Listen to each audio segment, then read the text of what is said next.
ধরনের বিতর্কের জায়গা দেখছি, নানা ধরনের আসলে সমীকরণ দেখছি, হুমকি ধামকির প্রশ্নও আসছে নানাভাবে। দেখা যাচ্ছে যে এক পক্ষ আরেক পক্ষকে বলছে যে তারা আমাদের জন্য হুমকি দিচ্ছে, তারা আমাদেরকে ধামকি দিচ্ছে, কলিজা ছিঁড়ে ফেলবো, এরকম একটা বিষয় এখন বেশ ছড়িয়ে পড়েছে।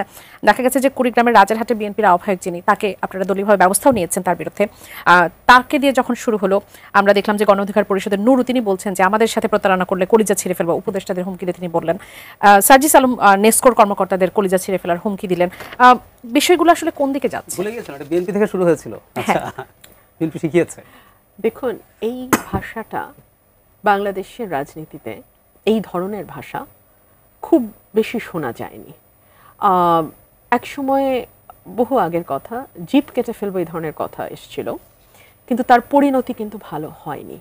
এই ধরনের বাক্যের চর্চা যারা করেন তারা ঔদ্ধত্য প্রকাশ করেন, তারা এক ধরনের ক্ষমতার যে গরম বাংলা ভাষায় সেটাকে প্রকাশ করেন, এবং তাদের পলিটিক্যাল দৌড়টা কিন্তু খুব দীর্ঘ সময়ের জন্য হয় না। দেখুন, এই যে কলিজা ছিঁড়ে ফেলবো যে বিষয়টা নিয়ে আলোচনা, মানে যেই প্রেক্ষিতে এই কথাটি উনি বলেছেন, একই ঘটনা কিন্তু আমাদের সাথে হরদম হয়। আমি জানি না আপনারা যারা ঢাকায় থাকেন তারা জানেন কি না, ঢাকা শহরে যেমন সারাদিনে একবার হয়তো লোডশেডিং হয় বা হয়ই না, বহুদিন আছে আমার বাসায় ইলেকট্রিসিটির কোনো প্রবলেম হচ্ছে না, কিন্তু আমি তো সপ্তাহে 3 দিন 4 দিন গ্রামে থাকি, ইফ নট মোর। 24-এর মধ্যে 12 ঘন্টা হচ্ছে মিনিমাম, সারা রাত কারেন্ট থাকে না। আমাদের আইপিএস চলে, জেনারেটর চলে, মানে মিটিং হলে জেনারেটর চলে। সো আমরা কখনো মিটিং এর আয়োজন করি নাই গত 10 বছরে। আমি তো 10 বছর ধরে এলাকায় কাজ করছি, আমি 10 বছরেরটাই বলি, যেখানে আমি জেনারেটরের ব্যাকআপ রাখি নাই। এবং অসংখ্য মিটিং এমন হয়েছে জেনারেটরও কাজ করছে না, গ্রামের জেনারেটর, লোকজন 30,000 লোক হয়তো জমা হয়েছে, এত এত লোক সময়, যেটা উপজেলা প্রোগ্রাম যেটা করি, ইউনিয়ন গুলোতে হয়তো 10,000 15,000, কিন্তু উপজেলা, পুরো উপজেলা যখন 30,000 35,000 লোক হয়ে যায়, রাস্তা বন্ধ হয়ে যায়, এত লোক হয়। সো তখন দেখা যায় কি এর পায়ের চাপে তার পায়ের চাপে জেনারেটরের লাইন ছিঁড়ে চলে গেছে। এরকমও হয়েছে, 15-20 মিনিট বসে থাকছি। সাধারণত মিটিং শুরু হয় 4টায়, এখন বেলা ছোট হয়ে আসে, ব্যাপার একদম হিসাব দিয়ে বলবো, 5:30টার মাগরিবের আজান দেয়, আমাকে 5:30টার মধ্যে সভা শেষ করতে হবে। শুরুতে যদি 20 মিনিট আমার চলে যায় জেনারেটরের লাইন ঠিক করতে করতে, আমার হাতে থাকে 1 ঘন্টা। বক্তা হয়েছে 20 জন, এলাকার অনেকেই বক্তব্য দিতে চায়, এগুলো আমাদের ফিল্ডে একদম প্র্যাকটিক্যালি হওয়া, কিন্তু কখনো এই ধরনের গালি বা নেসকোকে গালি দিব, এগুলো কখনো মাথায় আসে না। কেন আসে নাই? কারণ বাংলাদেশে বিদ্যুৎ এবং জ্বালানি সংকটের ব্যাপারে আমরা ওয়াকিবহাল। 185টা কারখানা বন্ধ হয়ে গেছে, 1 লক্ষ শ্রমিক কাজ ছাড়া হয়েছে। তার একটা বড় কারণ গ্যাসের সংযোগ নাই। হ্যাঁ, সো আমাদের এই যে জ্বালানি সংকট, এটা নিয়েও দীর্ঘ আলাপ হতে পারে। আমাদের বাংলাদেশে যে কূপগুলো আছে গ্যাসের, সেটা আমরা কেন খনন করি নাই, কেন আমরা বিদেশি উপর নির্ভর করছি, অনেক যুক্তি হতে পারে। অনেক এটা নিয়ে তেল গ্যাস রক্ষা কমিটি অনেক কথা বলেছে, আমরা অনেক কথা বলেছি, হতে পারে। কিন্তু বাস্তবতা হচ্ছে দেয়ার মতন, সাপ্লাই করার মতন বিদ্যুৎ নাই, এটা হচ্ছে বাস্তবতা। ঢাকায় বসে এসি রুমের পলিটিক্স আর একেবারে গ্রামে গিয়ে সেখানকার পলিটিক্স ইজ ভেরি ডিফারেন্ট ভাই, একেবারে ডিফারেন্ট। সে কারণে আমি বিদ্যুৎ অফিসকে গালি দিয়ে লাভ নেই, বিদ্যুৎ অফিস ইচ্ছা করে লাইন কাটে নাই, ওদের একটা শিডিউল আছে, শিডিউল অনুযায়ী তাকে লোডশেডিং করতে হবে। কিন্তু তার দেখা যাচ্ছে সার্জিসের যে বিষয়টি, তার সমাবেশে দেখা গেছে বেশ কয়েকটি সমাবেশে একই পরিস্থিতি তৈরি হয়েছে, একবার দুইবার তিনবার তো কয়েকবার। আমি 10 বছরে আপনাকে 500 ঘটনার উদাহরণ দেব, থাকে না, ইলেকট্রিসিটি থাকে না ভাই। তাহলে জেনারেটর নিয়ে আমাদের এমন কোনো প্রোগ্রাম নাই যেটাতে জেনারেটরের ব্যাকআপ আমাদের রাখতে হয় না, বিকজ ইলেকট্রিসিটি থাকে না। আপনার এই পরামর্শ নিশ্চয়ই তারা এরপর থেকে আসলে খেয়াল রাখবে। আমি ডাক্তার জাহিন ভাই আপনার কাছে একটু আসি। জামায়াতের পক্ষ থেকে নির্বাচন এবং জাতীয় নির্বাচন এবং গণভোটের ব্যাপারে তারা বলছে যদি একসঙ্গে হয় তাহলে আমছালা দুটোই যাবে। তারা বলছে যে নভেম্বরে গণভোট চাই। তাহের তিনি এটি কথাটি বলেছেন যে আমি একটু জানতে চাইবো যে গণভোটের হিসেবটা আসলে কি, মানে আগে হলে লাভ ক্ষতি কি আর একসঙ্গে হলে লাভ ক্ষতি কি, কেন এটা নিয়ে আসলে দ্বিমত হচ্ছে? বিরাট ব্যাপার, বিরাট গুরুত্ব আছে। আমি আসছি এই জায়গায়, আমি সার্জিসের প্রসঙ্গে, মানে কলিজা ছেঁড়া প্রসঙ্গে একটু বলি। মানে আমি আপনাকে যদি জিজ্ঞেস করি আপনার আমি চামড়া তুলে ফেলবো বা কলিজা ছিঁড়ে ফেলবো, আপনি একটা নিতে হবে, আপনি কোনটা নেবেন? কঠিন প্রশ্ন। আচ্ছা, কেন বলছি অমুকের চামড়া তুলে নেবো আমরা চিরকাল শুনেছি না আমরা স্লোগান হিসাবে, মানে ওটা শুনতে শুনতে না আমাদের গা সওয়া হয়ে গেছে। কারণ আমরা কি চামড়া তুলে নেওয়া ভালো কিছু? মানুষের চামড়া আমি তুলে নিচ্ছি, ওর চাইতে কি কলিজা ছেঁড়া বেশি খারাপ? আমি আসলে জানি না, এটা নতুন কিছু হলো বলে সম্ভবত আমাদের অনেক বেশি চোখে লাগছে। আমাদের মানে অমুকের চামড়া তুলে নেবো আমরা তো ছোটবেলা থেকে শুনে আমরা বড় হয়েছি, তো শুনতে শুনতে এখন চামড়া তোলা আমাদের কাছে আর প্রবলেম লাগে না। তো 3 জন কলিজা ছেঁড়ার কথা বলেছে, আরো কয়েকজন কলিজা ছেঁড়ার কথা বললে আমার মনে হয় সহনীয় হয়ে যাবে। তারপর কেউ আরেকদিন যদি বলে হার্ট খুলে ফেলবো, তখন হয়তো সেটা আরো কানে লাগবে, হোয়াটএভার। আমি এটাকে খুব ইয়ে করে দেখি না, যদিও সার্জিস আলম এটা নিয়ে ক্ষমা চেয়েছেন, যেহেতু অনেক সমালোচনা আছে। তবে হ্যাঁ, উনি বিদ্যুৎ অফিসকে বলেছেন, অন্য ক্ষেত্রেও থেকে প্রতিপক্ষকে মানে একদম হাসিনার চামড়া তুলে ফেলবো যদি বলি, আমরা বুঝতে পারি আমরা কেন হাসিনার চামড়া তুলতে চাই, কিন্তু বিদ্যুৎ অফিসের জন্য এই ধরনের স্লোগান সম্ভবত আগে আর হয়নি, এটা হয়তো একটা কারণ। আচ্ছা, গণভোট ইস্যুটা আমার কাছে মনে হয় একদম একটা পলিটিক্যাল ইস্যুতে পরিণত হয়েছে। জামাত একটা বিষয় পরাজিত হয়েছে, মানে আমাদের একটা ট্রেডিশন আছে এরকম যে বাংলাদেশে নির্বাচনে যাওয়ার আগে এক ধরনের একটা জিত নিয়ে যাব, জয় নিয়ে যাব। জামাত এই একটা বিপদে পড়বে আমি কিন্তু সাবধান করছিলাম, জামাতের মানুষজনকে পাশে রেখে সাবধান করেছি। তারা লোয়ার হাউসে পিআর লাগবে বলে একটা ঢাকা সমাবেশ করলেন, আপনি বিভাগে, জেলায়, উপজেলায় প্রোগ্রাম করলেন, মানে ইটস দ্যাট সিরিয়াস। এখন আপনারা থামতেও পারছিলেন না, আপনি এটা বলছেনই শিশুর মতো, যার দুঃখ শেষ হয়ে গেছে কিন্তু কান্না থামাতে পারছে না লজ্জার জন্য, এটা আমাদের হইতো। তো জামাত আর পারছিল না। এখন বিপদ যেটা হয়েছে তো ডিফিটেড, কারণ লোয়ার হাউসে পিআর এবার হবে না। শেষে কাকুতি মিনতি করে বলতেছেন যে এইবার অন্তত হোক, আর কোনোদিন না হলেও না হোক, সেটাও হয় নাই। এখন জামাত তো ডিফিটেড। এখন জামাতের একটা জিত পাওয়ার উপায় হচ্ছে, যেহেতু গণভোট নিয়ে সবাই এগ্রি করছে, এখন জামাত চাইবে এটা আমার কথাটা আগে হলো, আচ্ছা, যে আমি আগে এটা করাতে পেরেছি। আজকে আমি একটা রিপোর্টে দেখলাম এটা টেকনিক্যালি আসলে একই সাথে করার একটা বড় জটিলতা আছে। মানে নির্বাচন কমিশন বলছে, আমি নিশ্চিত নই কেন বলছেন তারা বুথ বাড়াতে হবে, কেন একই বুথে রাখা যায় নাকি, তারা একটা হিসাব দিয়েছে যেখানে আসলে লজিস্টিক্সের সাপোর্ট অনেক বেশি লাগবে। তো এটা একটা জায়গা। আবার উল্টো আরেকটা দিন যদি নির্বাচন করেন, গোটা ব্যবস্থা আইন শৃঙ্খলা থেকে শুরু করে যা যা ব্যবস্থা আছে সেটা আবার আরেকবার হবে, তো এটা আরো বড় সমস্যার জায়গা। তো সব দিকের দিক আছে, এই জন্য বলছি আসলে গণভোট মূল ইস্যু না, মূল ইস্যু হচ্ছে এটাকে সামনে রেখে আমার মতো করে আমি করালাম, এবং জনগণের সামনে এটা তারা পোর্ট্রে করবেন যে দেখো আমরা এটা আমার মতো করে করাতে পেরেছি, এবং গণভোট করিয়েছি মানে কিন্তু আগে করাতে পেরেছি, মানে আমি বিএনপিকে কিন্তু বিশ্বাস করি না, বিএনপি এগুলো করবে না, তাই আমি আগে তোমার কাছে নিলাম, তো বিএনপি কথা রাখে না, এসব ন্যারেটিভ তৈরি। ব্যারিস্টার রুমিন ফারহান আপা, আপনার কাছে একটু আসি, এবার আপনাদের দলের বিষয় নিয়ে একটু কথা বলি। এক পরিবার এক আসন নীতি, আমরা অনেকগুলো পরিবারেই দেখেছি, বেশ বিশেষ পরিবারে দেখেছি যে বাবার পদাঙ্ক অনুসরণ করে তারা আসতে যাচ্ছে, অথবা এক পরিবার থেকে স্বামী স্ত্রী অথবা ছেলে মেয়ে অনেকে এরকম সুযোগ নেবার একটা টেন্ডেন্সি তাদের মধ্যে ছিল যে তারা আসবে, কিন্তু যখন এই নীতিটা আসলে প্রয়োগ করা হবে সেক্ষেত্রে দলের মধ্যে তো এক ধরনের পরিস্থিতি তৈরি হবে। সেটি বিএনপি আসলে কিভাবে দেখছে, সেই সাথে বিদ্রোহী প্রার্থীর সংখ্যা বেড়ে যাওয়ার সম্ভাবনা বেড়ে যায় কিনা? এইটা তো আসলে ইনএভিটেবল ছিল, এটা কোনোভাবে এটা থেকে যে মানে ভিন্ন কিছু হবে এটা ভাববার কোনো কারণ নাই। দেখুন, গত 17 বছর 8-এর পরে বাংলাদেশে কোনো নির্বাচন হয় নাই, মানুষ ভোট দেয় নাই। আমাদের দুটো নির্বাচন আমরা একেবারেই কন্টেস্ট করি নাই। 18 সালে যেটা হয়েছে ওটা ভোট ডাকাতি, একটা মানে মধ্যরাতের নির্বাচন। সো সবকিছু মিলিয়ে এত বছরে তো অনেক প্রার্থী তৈরি হয়েছে। ধরুন যেই ছেলেটার বয়স 17 ছিল সে এখন 34 হয়েছে, সো সে একজন এলিজিবল ক্যান্ডিডেট, খুবই মানে সম্ভাব্য একজন প্রার্থী।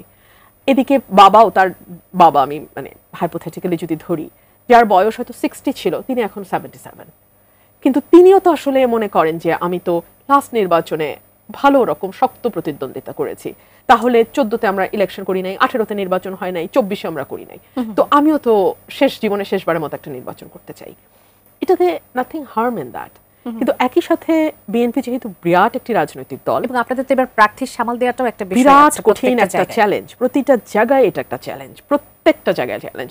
সো এটা আমাদের দলের নীতি নির্ধারকদের জন্য এটা একটা বড় প্রেশার।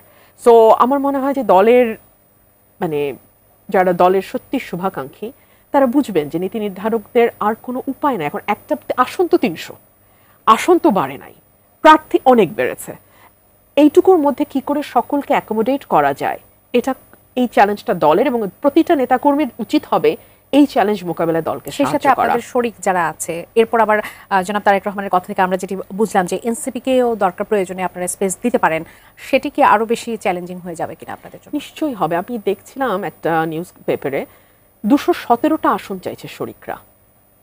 Isn't that funny? মানে 300 আসনের মধ্যে বিএনপি 217টা শরিকদের দিলে বিএনপির হাতে থাকে 83টা আসন। এটা তো অসম্ভব একটা ব্যাপার, তাই না? সো দুই পক্ষই কিছু ছাড় দিয়ে একটা জায়গায় নিশ্চয়ই আসবে। আর 17 বছরে আরো যে বিষয়টা হয়েছে, যেহেতু দল একেবারেই ক্ষমতার আশপাশে ছিল না, প্রত্যেকেরই যার যার জায়গা থেকে কষ্টের গল্প আছে, প্রত্যেকেরই যার যার জায়গা থেকে, কেউ হয়তো মামলা খেয়েছে, কেউ হয়তো তার ব্যবসাটা হারিয়েছে, কেউ হয়তো ব্যবসা করেছে চাকরিটা হারিয়ে গেছে আরেকজনের, তাকে হয়তো দেশ ছেড়ে চলে যেতে হয়েছে, কাউকে হয়তো আয়না ঘরে নিয়ে কয়েক বছর আটকায় রাখা হয়েছে। অনেকগুলো পরিবার আছে যেই পরিবারগুলোতে মানুষ গুম হয়ে গেছে, ওদের যে দুঃসহ কষ্ট সেটা চিন্তা করা যায় না। সো আপনাকে যখন সবাইকে অ্যাকোমোডেট করতে হবে, কিন্তু আপনার আসন খুব লিমিটেড, তখন যেটা হয় যে আপনি অন্যভাবে তাদেরকে অ্যাকোমোডেট করবেন। কিভাবে? বলা হচ্ছে যে যারা নমিনেশন দেয়া হবে না বা যারা নমিনেশন নির্বাচন করবে না তাদেরকে দল ভালো পদে দিবে, আচ্ছা, দলে ভালো জায়গায় পদায়ন করা হবে। টেকনোক্রেট মিনিস্টার আছে, সেটা একটা যা উপায় আপনি পদায়ন করতে পারেন।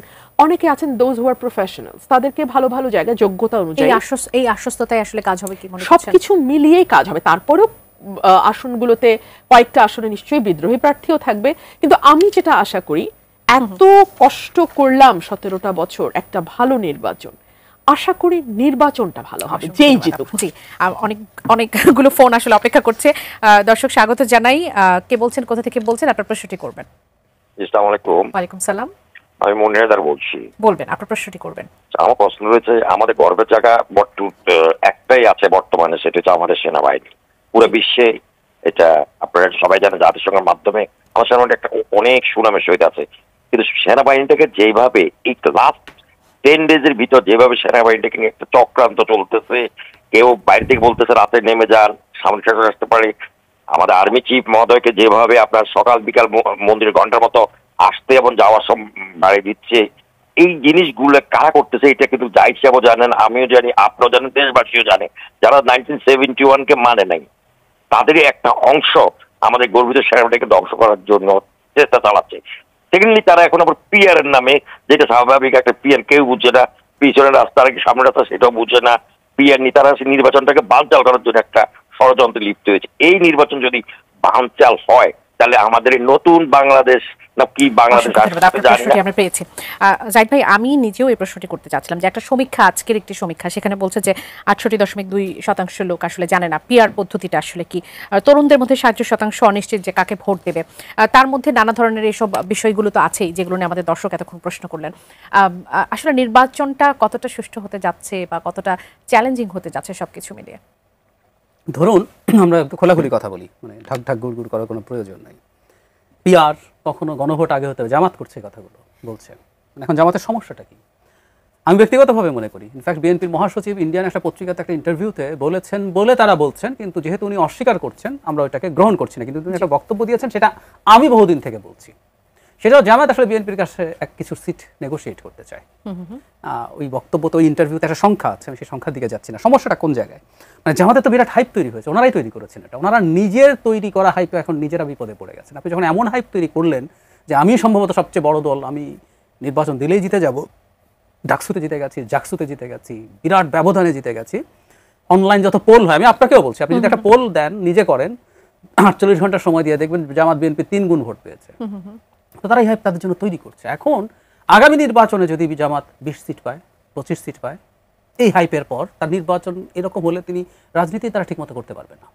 সেই কারণে আসলে তারা একটা নেগোসিয়েশন চায় বলে আমি খুব সিরিয়াসলি মনে করি। সিট এমনকি সরকারেও থাকতে চায়, কারণ তারা তো সরকারে থাকার মজা এর মধ্যে পেলেন। ওনারা কিন্তু অনেক রকম ক্ষমতা চর্চা করতে পেরেছেন অনেক পজিশনে। আমরা মানে ইনফর্মালি জানি কে কে আসলে ওনাদের দিক থেকে, বিএনপির সাথে রিলেটেড লোকজনও প্রশাসনের বিভিন্ন জায়গায় আছে, এনসিপিও তাদের পছন্দের অনেককে দিয়েছেন। তো তারা সেটাতেও সম্ভবত হিস্সা চাইবেন। মানে একটা আলাপ এরকম ভাবে আনার চেষ্টা করা হয়েছে, বিএনপি তো জাতীয় সরকারের কথা বলছে, তাহলে সংসদটাই ওরকম একটা সবাইকে নিয়ে, সবাইকে ছাড় দিয়ে ওই ফর্মের একটা সংসদ কেন হবে না? এটা যদি না হয়, আসলে এই অস্থিরতা অনিশ্চয়তা কম বেশি চলতেই থাকবে, এমনকি নির্বাচনের পরও চলতে থাকবে। মূল বিষয় আসলে ওই জায়গায়। এবং একটা কথা যখন আপনি নিজের মুখে বলে ফেলতে পারেন না, তখন আপনি নানান রকম ন্যারেটিভ তৈরি করার চেষ্টা করবেন, বাগড়া দেওয়ার চেষ্টা করবেন। না হলে লোয়ার হাউসে প্রপোর্শনাল রিপ্রেজেন্টেশন, হ্যাঁ জামাত প্রাচীনকালে বলতো এটা তাদের এজেন্ডাতে ছিল না তা না, কিন্তু এই দীর্ঘ সময় বলেনি, হঠাৎ 2-3 মাস আগে থেকে বললেন তো বললেন, এত সিরিয়াস হয়ে মাঠে নেমে গেলেন। তার মানেটাই হচ্ছে যে তারা আসলে চাইছেন যে আমাকে ডাকো, আমার সাথে কথা বলো, আমার সাথে আলোচনা করি, তোমাকে ঠিক করতে হবে। আমি সিম্পলি তাই। এখন পর্যন্ত আমরা শিওর না আসলে কি সরকার গঠন হতে যাচ্ছে। জাতীয় সরকারের কথা কিন্তু নানা দিক থেকে আমরা আবারও শুনতে পাচ্ছি। বিএনপি কিন্তু এটা করবে, কিন্তু বিএনপি জামাতকে বাদ দিয়ে এটা করবে। সমস্যা জামাতে তো ওই জায়গায় হয়েছে। বিএনপি অনেক আগেই জানিয়েছে যে সব দল তাদের সাথে যুগপৎ যারা কাজ করেছে, নির্বাচনে যারা জোটে আসবে, সবার সাথে তারা সবারকে নিয়ে তারা সরকার গঠন করবে। এটা এখন না, এটা 24-18 সালের পর থেকে যখন ইহা আসছে, মানে কথা ছিল যে জাতীয় সরকার আগে হোক, তখন বিএনপি প্রকাশ্যে বলেছে আমরা জাতীয় সরকার নির্বাচনের পরে করব, কিন্তু জামাত ওটাই থাকবে না। আবার রাষ্ট্রের ক্ষেত্রে একটি চ্যালেঞ্জ আছে যে আমাদের শক্তিশালী একটা বিরোধী পক্ষ রাখবে। নিশ্চয়ই সেক্ষেত্রেই বা পরিস্থিতির আসলে কোন, এজন্য জামাতে থাকা উচিত। তারা তো বিরাট শক্তিশালী, তারা তো না জিতে গেলেও 140-42টা পেয়ে যাওয়ার কথা, তো তারা খুব শক্তিশালী বিরোধী দল হবে। এবং বিএনপি তো চাঁদাবাজ, টেম্পু স্ট্যান্ড, ক্ষমতা আসলে আরো বেশি করবে, পরের বার তারা 200 সিট জিতে যাবে, সমস্যা নেই তো। কেন তারা এটা চায় আমি আবার সেটাও ঠিক বুঝি না। রুমিনাপা, দেশ সংস্কারের যে বিষয়টি 5 আগস্টের পর থেকে আসলে সব থেকে প্রাসঙ্গিক ছিল, সেই প্রাসঙ্গিকতা এখন কতটুকু দেখতে পাচ্ছেন? ভাবলে আপনি যদি দেশের সংস্কার সত্যি বিশ্বাস করেন, আপনি যদি মানুষের কল্যাণ আপনার মোটো হয়, তাহলে আপনি আগে স্বাস্থ্য খাতে হাত দেবেন, শিক্ষা খাতে হাত দেবেন, বেকারত্ব সমস্যা কমানো যায় কি করে সেদিকে চিন্তা করবেন, দক্ষ জনশক্তি কিভাবে তৈরি করা যায় সেটা চিন্তা করবেন, রপ্তানি আয় কি করে বাড়ানো যায় সেটা ভাববেন। আপনি চিন্তা করবেন আপনার এলাকার যে বয়স্ক মানুষ, প্রতিবন্ধী মানুষ, তাদের ভাতাটা কিভাবে নিয়মিত করা যায়, কিভাবে দলের বাইরে, দলের পরিচয়ের বাইরে গিয়ে সত্যি যারা ভিকটিম তারা সেটা পায়, কি করে দুর্নীতিটাকে কমিয়ে আনা যায়, কি করে 1 লক্ষ টাকা জায়গায় 5 লক্ষ টাকা ঘুষ দিতে হয় যে অভিযোগটা এসছে, সেটা যেন 1 লক্ষ টাকা জায়গায় যাতে 20,000 টাকায় নেমে আসে, সেটা করার জন্য কি করতে হবে সেই দিকে আপনি নজর দেবেন। ভাইরে, সংবিধানে 3টা নতুন লাইন লিখে আর 6টা পুরনো লাইন বাদ দিয়ে সংস্কার হয় না। বাংলাদেশটাকে আপনারা মানে আমরা সবাই যেই জায়গায় এনে দাঁড় করিয়েছি, গত 15 বছর অনেক পিছিয়েছি, তবে গত 14 মাসে আমাদের পেছানোটা আনবিলিভেবল। আপনি যদি কেবলমাত্র আইন শৃঙ্খলা পরিস্থিতিটার দিকে তাকান, আপনি দেখবেন এত অরাজক অবস্থা বাংলাদেশে কোনোদিন হয় নাই। মানুষের ব্যক্তিগত যেই স্পেসটুকু পুরোপুরি নষ্ট হয়েছে। নারীদের উপর মরাল পুলিশিং যেমন হয়েছে, পুরুষদের উপরও মরাল পুলিশিং হয়েছে। কিভাবে হয়েছে? লম্বা চুল দেখলে কেটে দেওয়া হয়েছে, দাড়ি কেটে দেওয়া হয়েছে, বলা হয়েছে মানে এক পর্যায়ে একটা মানুষ বিচার দিচ্ছে, আল্লাহ তুই দেখিস। ঠিক আছে, এই বাংলাদেশে আমরা এই জায়গায় এনে দাঁড় করিয়েছি। অর্থাৎ যে সংস্কারের কথা আসলে যে স্বপ্নটা আমরা দেখেছিলাম, সেই সামাজিক সংস্কারের জায়গাটুকু, সংস্কার সব বাদ দেন, এখন আমাদের প্রতিদিন নিরাপদে বাঁচাটা একটা বড় চ্যালেঞ্জ হয়েছে। আমি তো রাজনীতি করি, আমাকে তো বলবেই আপনার প্রতিপক্ষ আছে, আপনার বিরুদ্ধ পক্ষ আছে, আপনার দলের ভিতরেও প্রতিদ্বন্দ্বী আছে, ঈর্ষা করে, এরকম অনেকে আছে। কিন্তু বাবলি সাধারণ যে মানুষটা একটা প্রাইভেট কোম্পানিতে চাকরি করে, 50,000 টাকা বেতন পায়, আপনি তাকে আলাদাভাবে নিয়ে জিজ্ঞেস করুন তো সে কি বাংলাদেশে নিরাপদ বোধ করে? সে তো কোনো রাজনীতি করে না, তার কিচ্ছু যায় আসে না সরকারে কে আসলো আর কে গেল। তাকে জিজ্ঞেস করবেন তো সে কি বাজারে গেলে স্বস্তি পায়? সে কি বাংলাদেশে নিরাপদ বোধ করে? সে কি বাংলাদেশের চিকিৎসা ব্যবস্থার উপর আস্থাশীল? সে কি তার সন্তানকে সরকারি স্কুলে দিতে স্বাচ্ছন্দ্য বোধ করে? এই প্রশ্নগুলো করবেন। আমি একটু জাহিদ ভাই আপনার কাছে আসি। শেখ হাসিনার বিচারের রায় হলে ফেব্রুয়ারিতে নির্বাচনে বাধা নেই, এমনটা বলেছেন সার্জিস আলম, এমনটাই বলে আসছেন তারা সবসময়। কিন্তু ফেব্রুয়ারিতে যদি নির্বাচন হয়, সময়ের প্রেক্ষাপটে যদি একটু জানতে চাই, এর আগে শেখ হাসিনার বিচারের রায় আসলে কতটা বাস্তবিক? একটা রায় তো সম্ভবত হবে, একদম মানে সর্বশেষ এখন ক্রস হিয়ারিং চলছে, সম্ভবত সেটার রায় হয়ে যাওয়ার সম্ভাবনা বেশি। আসলে এবার রায় হওয়াটা সহজ হয়েছে বা এই অর্থে যে যেহেতু উনি কন্টেস্ট করেননি, শেখ হাসিনা যেহেতু বাংলাদেশের আইনের হাতে এসে নিচ্ছে, ধরা দেননি, যদি সেটা হতো তখন তিনি নিজের লয়ার দিতে পারতেন, সেই ক্ষেত্রে অনেক টাফ ফাইট হওয়ার সম্ভাবনা ছিল, সেই ক্ষেত্রে বেশি লাগার কথা। কিন্তু উনি যেহেতু অ্যাবসেন্ট ছিলেন, তার হয়ে রাষ্ট্রপক্ষ মানে সরকার আইনজীবী দিয়েছে, তো সেই ক্ষেত্রে এটা রায় হওয়াতে কোনো মানে সেই ক্ষেত্রে আমি যেটা ধারণা করি আর কি, আমি নিশ্চিত নই যে যাকে আপনি এমনি দিচ্ছেন সরকারের দিক থেকে তিনি ঠিক শেখ হাসিনা যাকে নিযুক্ত করতেন একইভাবে সেই ফাইটগুলো করেছেন কিনা, কিন্তু রায় একটা হয়ে যাচ্ছে, এটা মোটামুটি জানা যাচ্ছে। আমার কাছে আরেকটি প্রশ্ন হলো যে নির্বাচনে ভোটের হিসেবটা জনগণের কাছে, ভোটের হিসেবের প্রশ্ন যখন আসে তখন সব থেকে বড় প্রশ্ন হয়ে দাঁড়ায় যে আওয়ামী লীগের যে ভোটগুলো আছে সেটা আসলে কার ঝুলিতে যাবে? বিএনপির ঝুলিতে যাবে নাকি জামাতের ঝুলিতে যাবে? যদি কিন্তু আছে জাতীয় পার্টি যদি পার্টিসিপেট করতে পারে ইলেকশনে, একটা সিদ্ধান্ত হতে পারে লাঙ্গল মার্কা নিয়ে আওয়ামী লীগের ক্যান্ডিডেটরা তাদের এলাকায় দাঁড়াবে, এবং যেখানে তাদের খুব বেশি অবস্থা ভালো না, জাতীয় পার্টি মোটামুটি ভালো, তাদের ভোট জাতীয় পার্টিকে দেওয়া হতে পারে। এটা একটা। আরেকটা সারপ্রাইজিং জিনিস অনেকের কাছে মনে হয়, কিন্তু আমার কাছে মনে হয় জামাতে কেন্দ্রীয়ভাবে সিদ্ধান্ত নেওয়া হতে পারে ভোট দেওয়ার জন্য। বিএনপি ক্ষমতায় যাবে এটা আওয়ামী লীগের জন্য সোজা না। জনাব তারেক রহমানের ইন্টারভিউ যদি দেখেন, উনি 17 বছরের আলাপ এনেছেন, মানে উনি জামাত রাদার তাদের সাথে আছে, তাদের পাশে আছে, তাদেরকে কোনো রকম কিছু করছে না। বিএনপির লোকজন আওয়ামী লীগের বিরুদ্ধে ফেক মামলাও করেছে, কিন্তু মামলা যারা করেছে অপরাধীদের বিরুদ্ধে বিএনপির লোকজন, সুতরাং বিএনপির সাথেই তার সংঘাত। এবং বাংলাদেশে জামাতে ইসলামের মতো একটা ইসলামপন্থী দল মাথা চাড়া দিচ্ছে যারা শরিয়া আইনের কথা বলে, এরা খুব চমৎকারভাবে শেখ হাসিনা এবং ইন্ডিয়ান ন্যারেটিভকে সাপোর্ট করে। মানে কি বলতো তারা, শ্রীরাধা দত্তকে দেখলেই দেখবেন উনি বলতেন হ্যাঁ শেখ হাসিনা ভালো না, নির্বাচন চুরি করে, করাপশন আছে, কিন্তু শেখ হাসিনা না থাকলে এই ভূমিতে ইসলামিক ফান্ডামেন্টালিজম, এক্সট্রিমিজম মাথা চাড়া দিবে। এখন কেউ কেউ বলে আওয়ামী লীগ কি জামাতকে ভোট দিতে পারে। আমি একটা ছোট স্টাডি, একটা ছোট ডেটা দিই। পশ্চিমবঙ্গের গত নির্বাচনে তৃণমূল কংগ্রেসের ভোট বেড়েছে প্রায় 3%, বিজেপির বেড়েছে 27%।